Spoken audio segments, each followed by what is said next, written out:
അങ്ങയെ അറിയിക്കാതിരിക്കുന്നത് മര്യാദയല്ല. അറിയിക്കാൻ പ്രയാസവുമുണ്ട്. എന്നാലും എന്താ തിരുമേനി? മീനാക്ഷി ഇപ്പോ ഈ ക്ഷേത്ര മണ്ഡപത്തിലാണ് താമസം. അവളിപ്പോ ക്ഷേത്രത്തിലാണല്ലോ അഭയം പ്രാപിച്ചിരിക്കുന്നത്. അത് അപകടമാണ്. ക്ഷേത്രം അധികാരികൾ അവളെ ഇറക്കി വിടണം. അതിനൊരു മാർഗം ഞാൻ കണ്ടിട്ടുണ്ട്. എന്ത് മാർഗം ചേച്ചി? വഴിയെ പറയാം. നീ നോക്കിക്കോ ശിവഗാമി, അവളുടെ ക്ഷേത്രത്തിലെ കുടിപ്പാർപ്പ് ഞാൻ അവസാനിപ്പിച്ചിരിക്കും.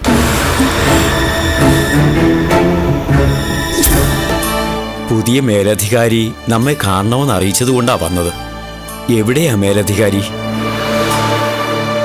നാം ഇവിടെ തന്നെയുണ്ട്. പൂജകളൊന്നും ശാസ്ത്രീയ വിധിപ്രകാരം നടക്കാത്തതിനാൽ ദൈവചൈതന്യം മറഞ്ഞിരിക്കുന്നു. ആ മറഞ്ഞുപോയ ദൈവചൈതന്യം വീണ്ടെടുക്കുവാൻ മേൽശാന്തി അടുത്ത പരിഹാര പൂജയ്ക്ക് തയ്യാറായിക്കൊള്ളുക.